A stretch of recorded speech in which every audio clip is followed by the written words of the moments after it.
Well, the cause, to be honest, is the mini budget that the government decided to announce on Friday. It did so without getting a forecast from the Office of Budget Responsibility, which is normally what happens. I think that scared the markets a little bit.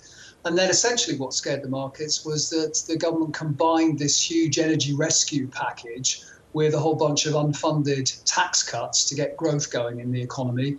That means that the government's going to have to borrow an awful lot of money. And to be honest, the markets are unsure that it is going to be able to do that without higher interest rates. And that's really what's worrying people. Yes, well, some of their forecasts relies on the economy's growth almost doubling, which seems really inconceivable when you consider the state of the global pressures and economic pressures that everyone is facing at the moment. Yes, I mean, it certainly would be a miracle, I think, to get 2.5% every year, which was the long-term growth rate before the financial crash. I mean, it's possible that some supply side changes may boost growth a little bit, but essentially, unless we solve our productivity problem, which is the main problem for the UK economy, we're not really going to get there. And as you say, the global outlook doesn't look very good either. So I think, both the markets and, to be honest, now it looks like voters are rather sceptical that the government is going to be able to achieve its goal. Yeah. Are there other planks that the government is also putting in place? I noticed that there was a discussion around really trying to get migration back on track to sort of fill some of the labour shortages. Is that going to be enough, those sorts of planks, to sort of make this plan work? Well, that's a very interesting example because, of course, on the one hand, you could say, well, we have labour shortages and therefore we need more immigration. But on the other hand, the Conservatives have made great play over the last 10 to 15 years of being tough on immigration, and that won't sit well with many of their voters. Likewise, one of the other supply side reforms they have talked about is planning reform so that we can build more houses. But of course, that doesn't go down too well with people in leafy suburbs who, quite frankly, don't want any more houses built in their area, partly because of aesthetics, partly because they know it might affect the price of houses in their area and they want to keep those prices up. Yeah, which is interesting because, Liz Truss, when she was campaigning to be the new Prime Minister, was trying to model herself on Margaret Thatcher. I'm not sure Margaret Thatcher would be approving many of these policies.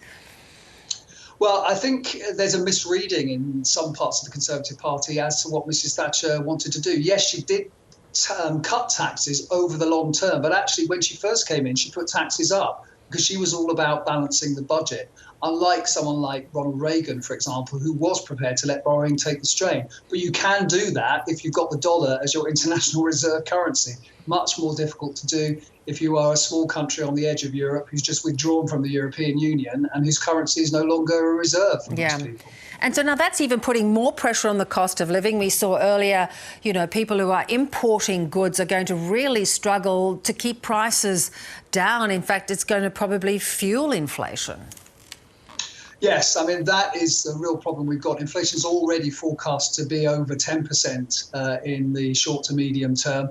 Certainly, if imports become more expensive, that's going to make the situation worse. It's actually probably not going to help exporters either, since so many of those exporters actually import goods before they export them. So, yes, it's looking very, very difficult, I think, for households. It's not just energy that's going up. It's also food, basic clothing, those kinds of things. So, households, I think, are really, really scared about the prospects for the next year or so. And that is now, I think, reflected in the opinion polls in terms of views of the government. So to that point, the chancellor today was saying these are just the first round of tax cuts, that, this seemed to be passed on to the wealthier, but there's more tax cuts on the cards.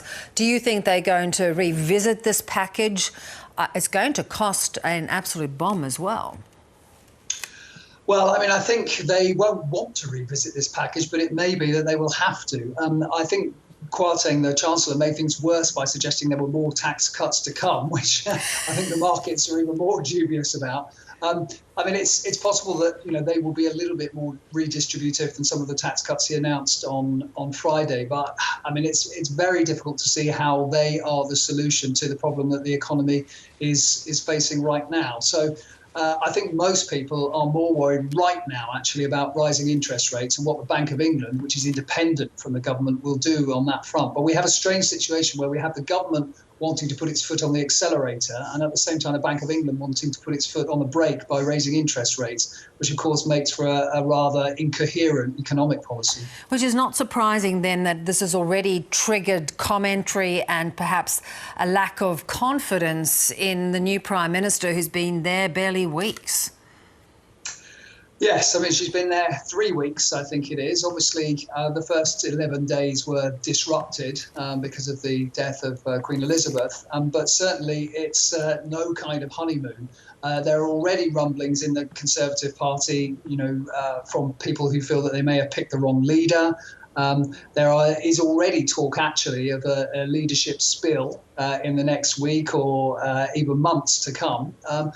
I mean, I find it very difficult to believe that the Conservative Party would want to change leaders yet again. I mean, I think it would make them a complete laughingstock. But, I mean, MPs, they can get pretty desperate at these kinds of times. And with Labour going into a 17-point lead in the opinion polls today, and that is without knowing what happened yesterday on the markets, I think a lot of Conservative MPs are really quite spooked. Yeah. And, we can't forget, too, that there are a lot of British expats, UK expats living abroad in Australia and many other places who depend for their livelihood on the pound having some measure of strength. And this is going to have so many ripple effects.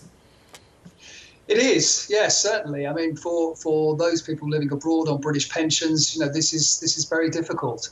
All I can say is that it's probably more difficult for those of us at home who have mortgages and who are worried about the economy going into recession, which is being widely forecast. So, although it's difficult for people in Australia, have some sympathy for us back at home as well. Yes, we'll have to. Yes, it's quite unprecedented times. Well, good luck with it all. We will watch with interest. Thanks so much.